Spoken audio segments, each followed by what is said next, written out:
मूकं करोति वाचालं पंगुं लंघयते गिरिं यत् कृपातमहं वन्दे परमानन्दमाधवम् अखण्डमण्डलाकारं व्याप्तं येन चराचरं तत्पदं दर्शितं येन तस्मै श्रीगुरुवे नमः। सर्वप्रथम माँ शारदा के चरणों में अपनी प्रणति, मेरे सभी शिक्षक साथी एवं प्रिय छात्र छात्राओं। आज का यह दिन हमारे लिए भी बड़ा क्या है, गम वाला दिन है कि आप हमसे इस विद्यालय को छोड़कर अन्यत्र कहीं और जाएंगे।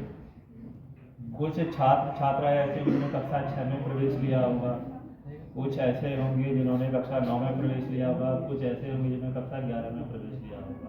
तो सभी का क्या रहते हैं, इस विद्यालय परिवार से काफ़ी कुछ, मुझे ऐसा लगता है कि ज़्यादा अच्छी ही यादें रही होंगी। और मैं अपने जीवन काल में हमारे गुरुजी हमें, जब हम गुरुकुल में पढ़ा करते थे और जब विश्वविद्यालय की ओर गए तो एक श्लोक अक्सर बोला करते थे, और उसी श्लोक को मैं यहाँ दोहराना चाहूँगा। उसी में आपके जीवन का पूरा सार आपके समक्ष प्रस्तुत हो जाएगा। वस्त्रेण वपुषा वाचा विद्या विनयेन च एतहि पंचभिर्वकारै नरो भवति पूजितः। ये 5 प्रकार के वकार हैं, अर्थात वौ से इनका निर्माण हुआ है। सर्वप्रथम है वस्त्रेण। जीवन में हमारे वस्त्रों का पहनावा किस प्रकार का होना चाहिए, वस्त्र किस प्रकार के होने चाहिए। जैसे आप डेली विद्यालय आते हैं, आप डेली वस्त्र पहनकर आते थे, तो जब वस्त्र पहनते हुए मेरे मन में यह विचार नहीं आता है कि मैं दोबारा से अपने को देखूं। वस्त्र पहन लिए बड़ा मस्त करके घर से निकल रहा हूं, समाज भी मुझे देख रहा है, मुझे कोई चिंता नहीं। कारण मेरे वस्त्रों का पहनावा क्या है, एकदम परफेक्ट है, उसमें कोई भी टीका टिप्पणी नहीं करेगा।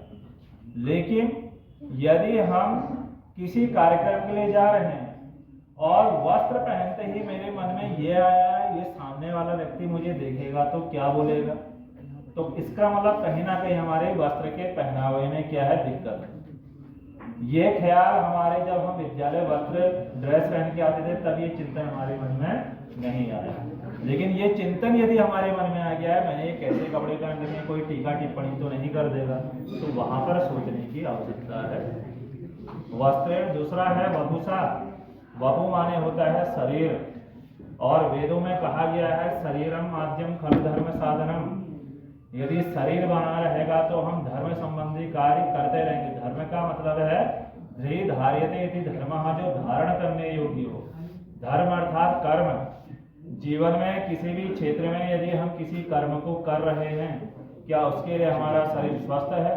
और शरीर स्वस्थ रहने के लिए जितने भी छात्र हैं, सबसे पहले वो प्रातः कालीन जो आपका जागरण है, आपने जो बिस्तर अपना सवेरे छोड़ देना कितने बजे, 5 बजे तो बिस्तर से उठे ही जाना। 5 नहीं हो तो सूर्योदय से पहले पहले हमने बिस्तर का त्याग। तो मेरा अपना ऐसा मानना है कि निश्चित रूप से आपका जो शरीर है बड़ा ही स्वस्थ रहेगा। पहला आया वस्त्र, दूसरा आया वपु, तीसरा आया वाचा, वाणी। वाणी के लिए कहा गया है वाणी रसवती यस्य, जिसकी वाणी बड़ी ही सुंदर होगी। कहा जाता है ना कि सामने वाला व्यक्ति के बोलने से ही पता लग जाता है कि वो किस समाज से आया है, किस परिवेश में वह रह रहा है। तो जब भी हम अपने कनिष्ठ से मिले या ज्येष्ठ लोगों से मिले तो ससम्मान हमने उनसे बातें करनी चाहिए। आप पढ़ ले कितना भी ले, लेकिन जब तक आपकी वाणी में मधुरता नहीं होगी और वाणी में यदि कर्कशता होगी तो कहीं भी क्या कहते हैं, आपको वो सम्मान नहीं मिल सकता है। सभी के साथ यदि प्रेम पूर्वक यदि आप वार्तालाप करेंगे, शिष्टाचार युक्त होकर वार्तालाप करेंगे, तो निश्चित ही रूप से आपके आगे का जीवन भी जो है उत्तम एवं सफल रहेगा। अब दूसरा आता है वस्त्र। हमारा तुम्हारा बस इतना ही संग था, हमारा हमारा तुम्हारा हमारा। जाओ बच्चों खुश रहना, ये आशीष हमारा, बस इतना ही संग था, हमारा तुम्हारा हमारा तुम्हारा। कोई न कोई बदलना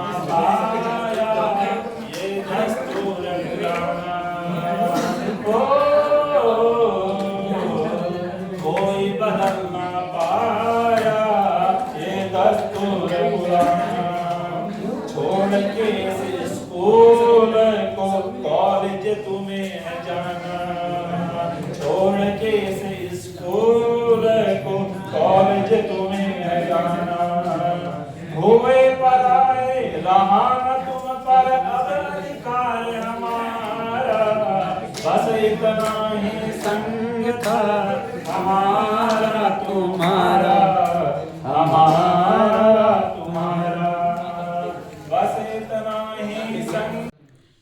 हमारे लिए भी बड़ा क्या है, गम वाला दिन है कि आप हमसे इस विद्यालय को छोड़कर अन्यत्र कहीं और जाएंगे। कुछ छात्र छात्रा ऐसे जिन्होंने कक्षा 6 में प्रवेश किया होगा, कुछ ऐसे होंगे जिन्होंने कक्षा 9 में प्रवेश किया होगा, कुछ ऐसे होंगे जिन्होंने कक्षा 11 में प्रवेश किया होगा। तो सभी का क्या कहते हैं कि इस विद्यालय परिवार से काफी कुछ मुझे ऐसा लगता है ज्यादा अच्छी ही यादें रही हों। और मैं अपने जीवन काल में हमारे गुरुजी हमें जब हम गुरुकुल में पढ़ा करते थे और जब विश्वविद्यालय की ओर गए तो एक श्लोक अक्सर बोला करते थे, और उसी श्लोक को मैं यहाँ दोहराना चाहूंगा। उसी में आपके जीवन का पूरा सार आपके समक्ष प्रस्तुत हो जाएगा। वस्त्रेण वपुषा वाचा विद्या विनयेन च एतहि पंचभिर्वकारै नरो भवति पूजितः। ये 5 प्रकार के वकार है, अर्थात वो से इनका निर्माण हुआ है। सर्वप्रथम है वस्त्रेण। जीवन में हमारे वस्त्रों का पहनावा किस प्रकार का होना चाहिए, वस्त्र किस प्रकार के होने चाहिए। जैसे आप डेली विद्यालय आते थे, आप डेली वस्त्र पहनकर आते थे, तो जब वस्त्र पहनते हुए मेरे मन में यह विचार नहीं आता है कि मैं दोबारा से अपने को देखूं। वस्त्र पहन लिए, बड़ा मस्त करके घर से निकल रहा हूं, समाज भी मुझे देख रहा है, मुझे कोई चिंता नहीं। कारण मेरे वस्त्रों का पहनावा क्या है, एकदम परफेक्ट है, उसमें कोई भी टीका टिप्पणी नहीं करेगा। लेकिन यदि हम किसी कार्यक्रम के लिए जा रहे हैं और वस्त्र पहनते ही मेरे मन में ये आया, ये सामने वाला व्यक्ति मुझे देखेगा तो क्या बोलेगा, तो इसका मतलब कहीं ना कहीं हमारे वस्त्र के पहनावे में क्या है, दिक्कत है। ये ख्याल हमारे जब हम विद्यालय वस्त्र ड्रेस पहन के आते थे तब ये चिंतन हमारे मन में नहीं आया। लेकिन ये चिंतन यदि हमारे मन में आ जाए, मैं एक ऐसे कपड़े पहन रखे, कोई टीका टिप्पणी तो नहीं कर देगा, तो वहां पर सोचने की आवश्यकता है। वस्त्र दूसरा है वपुषा। वपु माने होता है शरीर, और वेदों में कहा गया है शरीरम माध्यम खलु धर्म साधनम। यदि शरीर बना रहेगा तो हम धर्म संबंधी कार्य करते रहेंगे। धर्म का मतलब है ध्रुव धार्यते इति धर्मः, जो धारण करने योग्य हो। धर्म अर्थात कर्म। जीवन में किसी भी क्षेत्र में यदि हम किसी कर्म को कर रहे हैं, क्या उसके लिए हमारा शरीर स्वस्थ है। और शरीर स्वस्थ रहने के लिए जितने भी छात्र हैं, सबसे पहले वो प्रातः कालीन जो आपका जागरण है, आपने जो बिस्तर अपना सवेरे छोड़ देना कि सवेरे 5 बजे तो बिस्तर से उठ ही जाना।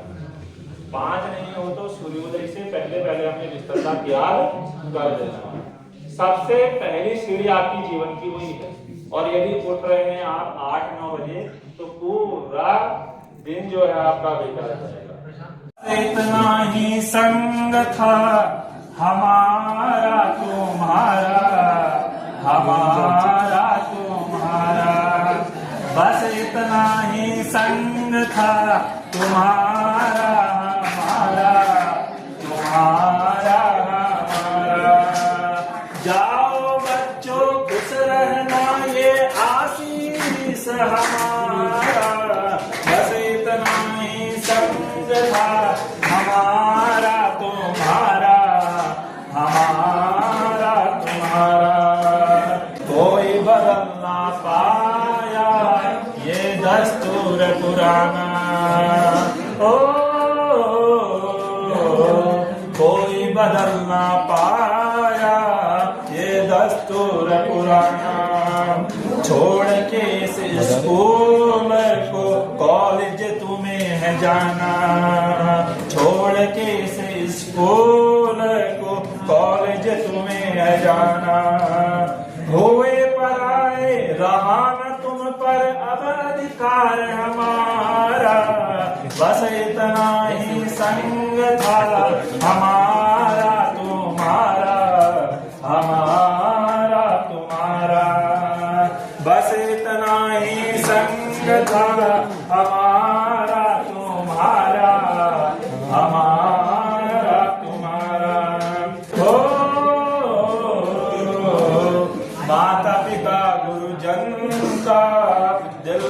कभी दुखाना, तुम उनके सपनों को पूरा करके दिखाना, तुम उनके सपनों को पूरा करके दिखाना। जहाँ भी जाओ खुश रहना, पर हमको भूल न जाना, बस इतना ही संग था हमारा तुम्हारा, हमारा तुम्हारा, बस इतना ही संग था हमारा तुम्हारा, हमारा